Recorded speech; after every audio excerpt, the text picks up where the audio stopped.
L'autista CTV cerca di sventare un furto a Piazzale Roma, ma viene sfregiato al volto da un gruppo di borseggiatori. 4 punti di sutura per l'uomo che racconta: ho cercato di schivare i loro colpi, spero di dimenticare. Il 13 ottobre in Andalusia hanno ucciso un 18enne in un pub, i 3 killer spagnoli, 2 trentenni e una ragazza bloccati in A22 dalla Polstrada, erano diretti in Austria. L'ondata di maltempo in Veneto non è finita, fino a domani allerta arancione tra Padova, Vicenza e Verona, il Bacchiglione sempre sorvegliato speciale. Ladri in azione in un'abitazione di Spresiano, finestra aperta a calci, rubati i pochi risparmi di una coppia. I malviventi avevano anche un bastone. Moglie in lacrime, la rabbia del marito: la prossima volta vi ammazzo. Scopre il ladro nel suo negozio, poi lo rincorre in auto fino a farlo arrestare dopo una fuga di 1 chilometro. L'intraprendenza di una commerciante consente ai carabinieri di arrestare un 36enne, successo a Cassola. Ennesimo raid vandalico su auto in sosta a Padova, presa di mira via Loredan nel quartiere Portello. Le polemiche di questi giorni sulla condanna in primo grado per stupro non fanno desistere il calcio Padova. Il mister conferma Michele Liguori anche per la data di domani. Grande festa a Cittadella per il nuovo traguardo tagliato da Suor Rosa Candida Cazzolaro, che ha spento ben 106 candeline. Buonasera e ben ritrovati con l'edizione del Veneto dei nostri telegiornali. La cronaca in primo piano: brutale aggressione a Venezia nei confronti di un autista della CTV che è stato colpito da un gruppo di borseggiatori che l'hanno anche sfregiato al volto con un taglierino. Criminali in fuga tra le calli prima dell'arrivo dei carabinieri. Mi è andata bene, sono riuscita a schivare i loro colpi, tranne uno, e ora voglio solo che passi questo momento. Così l'autista CTV di 45 anni, dopo la brutale aggressione subita dai borseggiatori nel bus di linea in cui era di servizio intorno alle 20 a Venezia, in Piazzale Roma, venerdì 18 ottobre. A bordo del bus CTV numero 5, uno come questo che porta all'aeroporto di Tessera. L'autista picchiato a sangue con il manico di un ombrello da un gruppo di 4-5 ragazzini saliti a bordo senza il biglietto, tutti borseggiatori. A colpirlo quello che faceva il palo, i colpi con il manico dell'ombrello inferti alla fronte vicino all'occhio, rimediando al civile di Venezia 4 punti di sutura dopo essere rimasto sfregiato, rischiando restasse colpito addirittura nell'occhio stesso e perdendo una quantità enorme di sangue, come si vede dalla foto scattata dopo il pestaggio. Tanta rabbia, cattiveria e violenza soltanto perché il dipendente CTV stava sventando il borseggio di uno zaino da parte del complice dell'aggressore. La vicinanza al collega di RSU con Alberto Cancian. Abbiamo visto le immagini e abbiamo preso anche paura, perché abbiamo temuto veramente il peggio per il nostro collega, al quale va tutta la nostra solidarietà come lavoratori più che come sindacalisti. A condannare l'attacco e esprimere vicinanza all'autista CTV e alla sua famiglia, con l'amministrazione comunale e i vertici dell'azienda del trasporto pubblico locale, rispettivamente assessore Michele Zuini e direttore generale UEM Giovanni Seno, anche la FILT CGIL chiede siano predisposti mezzi e risorse per garantire la sicurezza al personale a utenza CTV, diversamente con le premesse quali quella di venerdì scorso, piuttosto che rischiare, meglio interrompere il servizio. Serve che l'azienda dia un segnale ai propri lavoratori di protezione, anche assumendo, come dire, delle posizioni forti, perché se io sono un lavoratore e non sono nelle condizioni di sicurezza per svolgere il mio lavoro, io mi devo fermare. La Polstrada li ha fermati nell'area di servizio Garda lungo la A22 del Brennero. Sono i 3 giovani spagnoli accusati di aver ucciso nel loro paese un 18enne. Secondo gli inquirenti erano diretti in Austria. Secondo l'accusa delle autorità iberiche, i 3, un 28enne, un 26enne ed una ragazza coetanea della vittima, il 13 ottobre scorso, per motivi ancora da chiarire, forse legati alla gelosia, hanno ucciso in un pub in Spagna il 18enne ex fidanzato della giovane, ora coinvolta sentimentalmente con uno dei complici del delitto. Dopo l'omicidio il gruppo ricercato è passato per l'Italia per raggiungere l'Austria, ma alla stazione di servizio hanno trovato la polizia che li ha arrestati.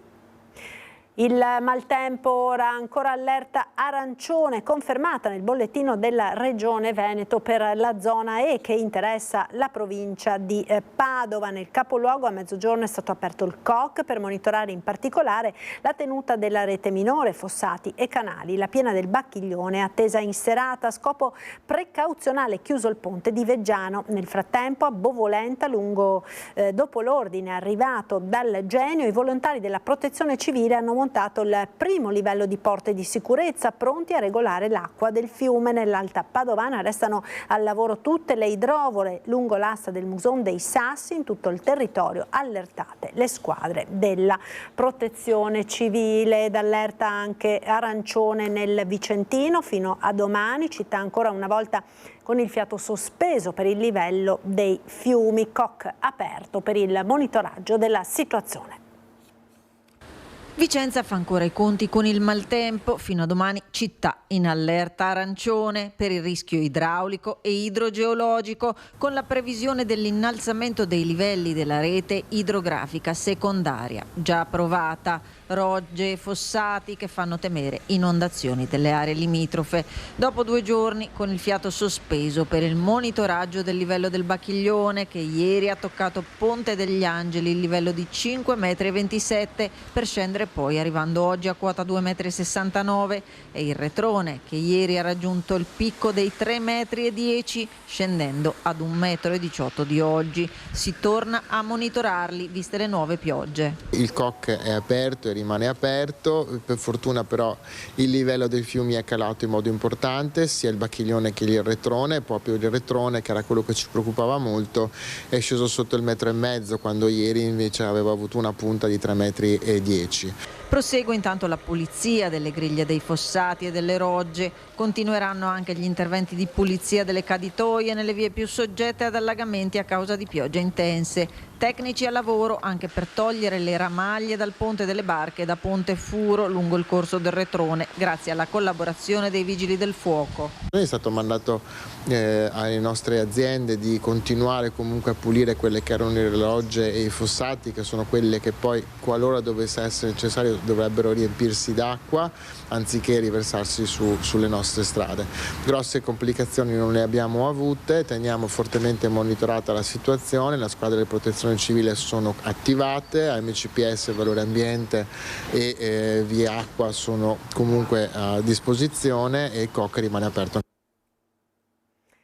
Ancora cronaca ora, il manico di un piccone ritrovato sul letto portato dentro dai ladri per difendersi da un'eventuale reazione dei padroni di casa. I ricordi di una vita sottratti senza nessuno scrupolo. A Spresiano l'ennesimo spregevole furto in abitazione ai danni di una famiglia di origini sarde.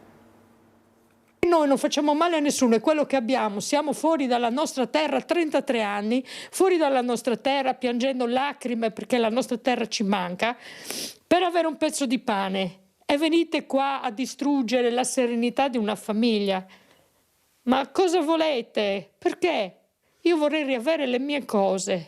Scendono le lacrime a Ornella dopo la lunga notte insonne. Rientrando a casa verso l'ora di cena in via Colombo, poco lontano dalla stazione di Spresiano, lei e il marito Franco si sono ritrovati l'abitazione svaligiata dai ladri. Origini sarde, operai, anni di sforzi per ristrutturare casa e crescere 2 figli. I malviventi non si sono fatti scrupolo. Prima hanno tentato di scassinare una finestra, poi hanno forzato la porta. Hanno dato un calcio per cercare di sfondare, vedere dove c'è proprio la serratura. No, qui me l'hanno spaccato, l'ho incollato stamattina io. Dopo sono riusciti ad aprire questo, poi mi hanno messo questo per rimettere qua, no? La porta è quella che è. Qua, poi un po' aperto, qua. Quindi sono entrati in casa armati di un bastone. Sotto la panchina all'ingresso sono stati ritrovati degli attrezzi prelevati dal portico sul retro. Il manico di un piccone è stato lasciato sopra un letto. Loro l'hanno preso come arma. Se io arrivo, che li becco su, speriamo di difendere. Si erano anche armati, insomma, per affrontare una reazione? Sì. E il piccone con la scuola era qua. Perché se io arrivo, li trovo uscendo, magari loro sapevano già che c'era un'arma. Io devo cercarmi un'arma per difendermi. Loro no, li hanno già pronta là. Quindi sono gente che sono entrati con intenzioni cattive. E io con la legge italiana posso difendermi in casa mia? Bisogna cambiare le leggi. Sono saliti sopra il letto con i piedi sporchi di fango e hanno ribaltato tutto, sono sparite tutte le catenine, gli orecchini, le cosettine, i ricordi, diciamo, e hanno lasciato tutto ribaltato. Abbiamo trovato persino il manico di un piccone sopra il letto. Fango su pavimenti e letti, cassetti, armadi, scarpiere svuotati, via 2 orologi, orecchini e catenine dal valore prima di tutto affettivo, e insieme al dispiacere monta la rabbia. Che loro possono entrare armati in casa mia, minacciarmi o addirittura pestarmi, e io non posso reagire. Ma io d'ora in poi, lo giuro su Dio, torno a casa mia, vi ammazzo, punto e basta. Io vi ammazzo. Resta la paura, l'urgente bisogno di fare qualcosa. Ornella lancia un appello. Uniamoci, aiutiamoci l'uno con l'altro. Se vedete qualcosa, cercate di collaborare, di aiutarci anche nel vicinato, perché magari possiamo bloccarle queste persone. Macchine sospette, gente sospetta, avvisate, mettete nei post, avvisiamo i carabinieri che pattuglino di più, cerchiamo di aiutarci, perché siamo nelle loro mani, non siamo più liberi in casa nostra, ecco, questo volevo dire, grazie. È durata poco la fuga in bici di un ladro a Cassola, è stato inseguito dalla titolare di un negozio. Più di 1.000 euro in contanti, 2 salvadanai con 150 euro, 3 telefoni cellulari, un orologio, 3 confezioni di cuffie, 6 di bilancini di precisione, 2 portadocumenti in pelle, un portachiavi, un beauty case, 2 passaporti e altri piccoli oggetti. È il bottino che è stato trovato addosso ad un 36enne marocchino già pregiudicato, fermato dai carabinieri di Romano Dezzelino nei giorni scorsi dopo un rocambolesco inseguimento. L'uomo aveva forzato intorno alle 7:30 del mattino l'ingresso di un negozio di casalinghe a San Zeno di Cassola, gestito da cittadini di origine cinese. La titolare, avvisata dai sistemi di allarme, è arrivata sul posto trovando l'uomo ancora tra gli scaffali con uno zaino in spalla e una borsa in mano. Il 36enne ha tentato la fuga in bici mentre la donna avvisava il 112 mettendosi al suo inseguimento alla guida della sua vettura. La fuga si è conclusa a circa 1 chilometro di distanza grazie anche all'intervento degli operai di un cantiere che, sollecitati dai richiami della signora,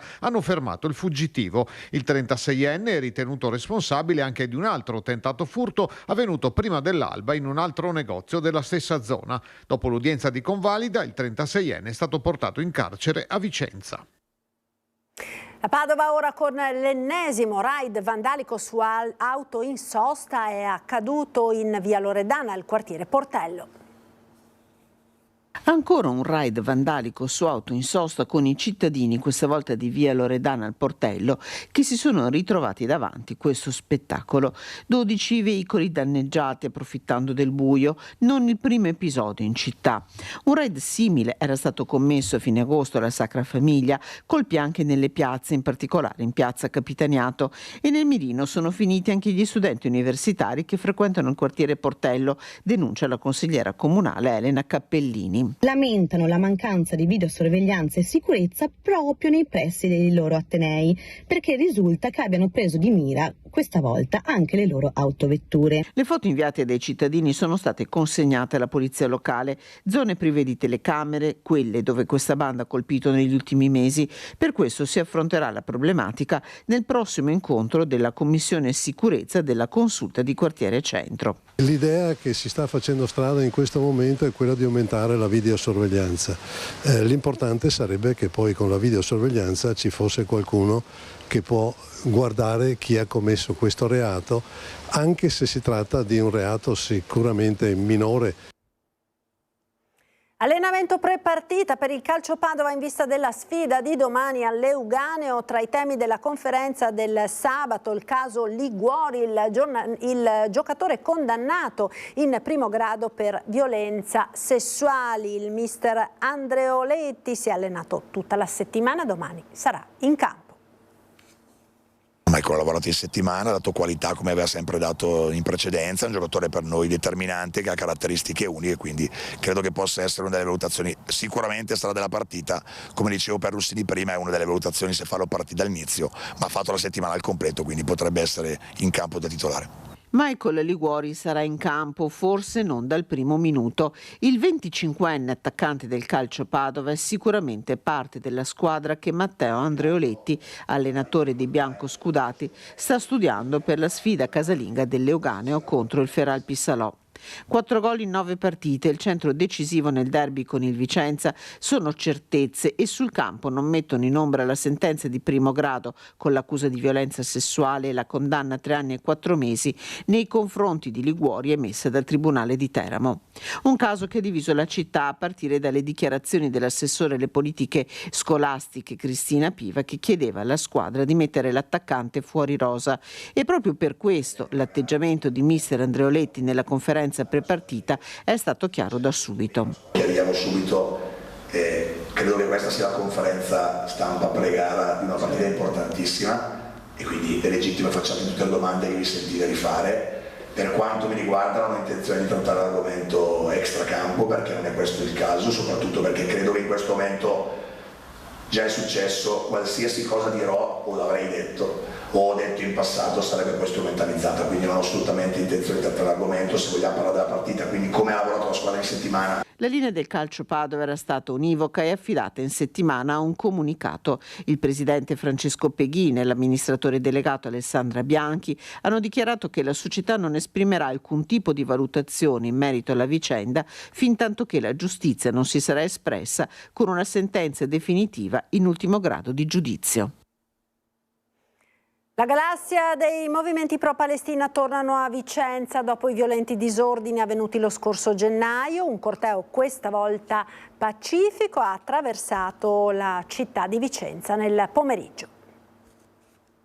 Possiamo pensare che tutto questo sia inutile, che non abbiamo ottenuto risultati in questo anno di mobilitazione. In realtà ogni volta che scendiamo in piazza continuiamo a parlare di Palestina, continuiamo a parlare della resistenza di un popolo oppresso che ci insegna la via, e la via è quella di non abbassare la testa fino a quando non ci sarà la libertà per tutti. Tornano in città le manifestazioni in favore del popolo palestinese e le proteste contro Israele. In 150 hanno sfidato la pioggia in un corteo autorizzato che si è snodato dalla stazione verso il centro storico fino a piazza Matteotti.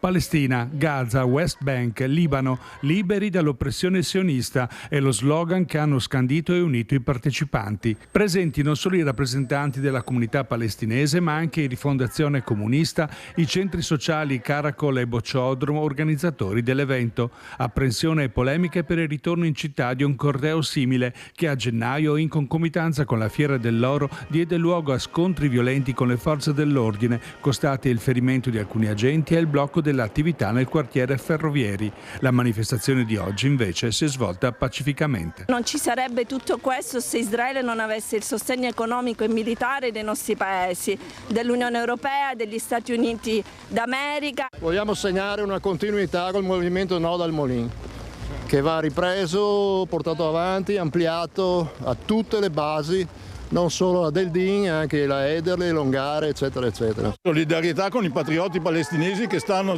cercando di liberare la propria patria, perché se qualcuno ha il concetto di patria, ecco lì, cioè non come i falsi patrioti qua. Siamo donne di varia nazionalità, lasciamo fuori la politica da questo, lasciamo fuori le nostre diverse religioni, perché le nostre nazionalità, la nostra cultura sono diverse. Quello che ci unisce è semplicemente l'umanità, il cuore che palpita per la Palestina. Eleonora Curioni, Bocciodromo. Siamo qua oggi anche sotto il diluvio perché è necessario prendere posizione davanti a un genocidio che sta andando avanti da ormai più di un anno. E noi in quanto Occidente siamo colpevoli e quindi dobbiamo assolutamente prendere posizione e scendere in piazza. Era accusato di diffamazione aggravata e continuata nei confronti del presidente della regione Luca Zaia, Alberto Gottardo. L'ex giornalista padovano 48enne, ora opinionista, è stato assolto dall'accusa di aver offeso il governatore durante alcune trasmissioni radiofoniche. Per Gottardo l'accusa aveva chiesto una condanna a 9 mesi e 50.000 euro di risarcimento. Grande festa a Cittadella per il nuovo traguardo tagliato da Suor Rosa Candida Cazzolaro, che ha spento 106 candeline. Un un dono continuamente offerto agli altri, in particolare ai bambini, quello di suor Rosa Candida Cazzolaro, che a Cittadella, nell'istituto Farina dove vive con le sorelle delle suore maestre di Santa Dorotea, ha festeggiato un compleanno da record, 106 anni.